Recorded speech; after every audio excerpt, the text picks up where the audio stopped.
I did just a couple days on the movie, and I was a huge fan of Kevin's going in, and Seth and Elizabeth, so it was the most fun couple of days I've had on a movie in a long time. And I had 102-degree temperature the whole time, so it was still a lot of fun. It's just really easy and funny, and it was great. Did you feel powerful knowing that your kiss made Superman sick? I did. Isn't it funny? Yeah. Brandon Routh was bragging about how I was like, man, I really don't want to get sick. I went in for the kiss, and he kind of moved his mouth. I could see the fear in his eyes. So I was like, because it was during like a long improv where Kevin was just like not calling cuts. I was getting closer and closer to Brandon, and I could see as I approached his mouth just the feel like dead in his eyes. Just, and he kind of did one of these like. I was like, I'm so sorry, I'm gonna get you sick. And he goes, nope, never get sick. He was like, I'm Superman, never get sick. Your Earth sun feeds my cells. Shove kryptonite in my mouth, you cannot get me sick. And then a couple months later, I saw his wife at the gym, and she was like, oh my God, you made my husband so He was like really sick. Genuinely very ill. He was like Superman 2 sick.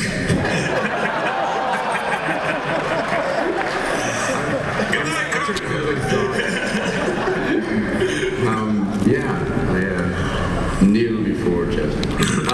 Yeah, so I kissed Superman. I don't know how to follow that. Call him Sex Luthor. That's how you follow him. Sex Luthor. Yes. No, it was great. We had fun. It was so awesome. I'm just a kid from Canada, and there's 7 of you, and they're all the ones dressed up. Canada. But it was great because we played a shitload of Xbox, and that was awesome. We did. Xbox. Yeah. I don't even know we filmed anything. I am not an actor. But I like Muse sucked his balls.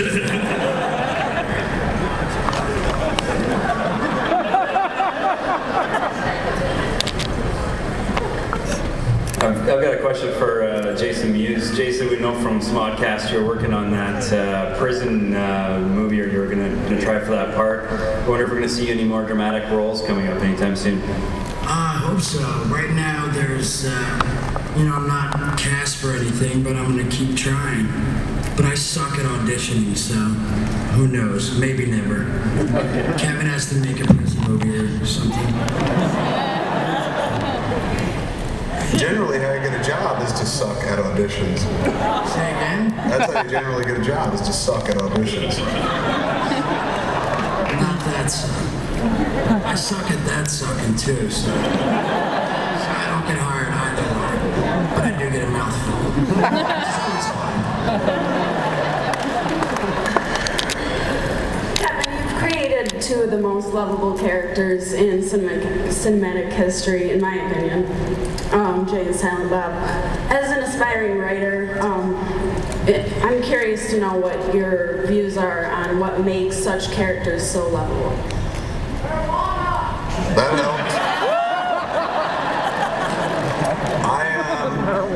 I was never much of a stoner. Sometimes in high school I smoked some weed and stuff. I was never really much into drinking or anything like that. Smoked hash in the cooler. We smoked hash at a Quick Stop once.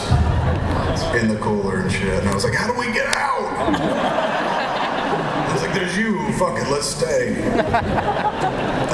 But only recently have I, and later in life, have I started smoking weed more often. It's horrible. But I suddenly, like, after like a week straight of kind of waking and baking, I was like, God, I want to watch Clerks. And then I suddenly understood why our movies did what they did. I like found a very, it's never found more than a $30 million audience or something. I think I know why now.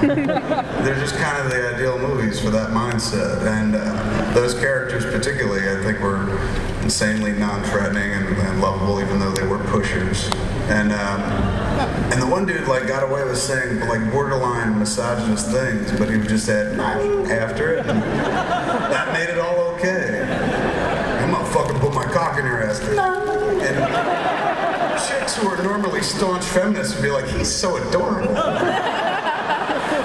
So I don't know, really, I don't think it was me. It was more the performance than anything else. It was his performance.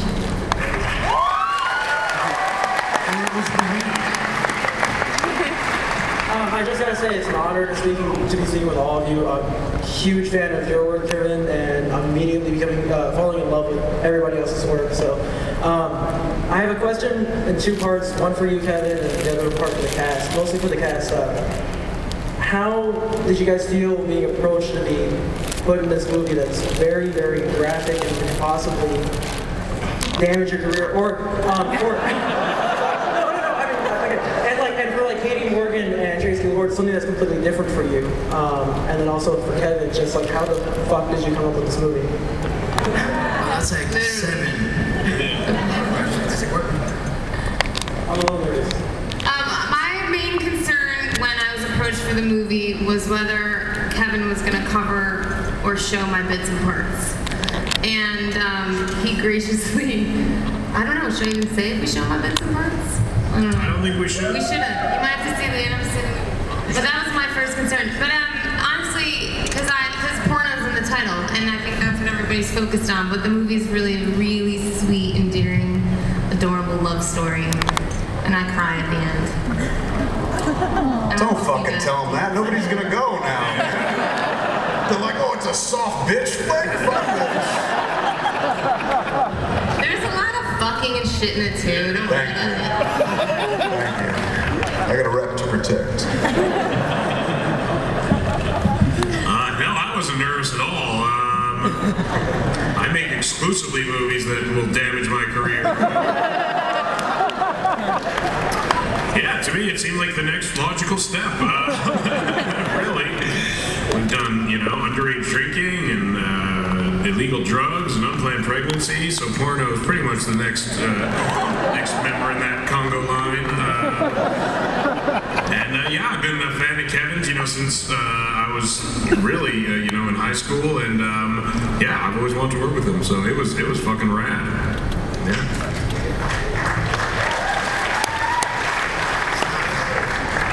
I had a question. Talking to the mic. I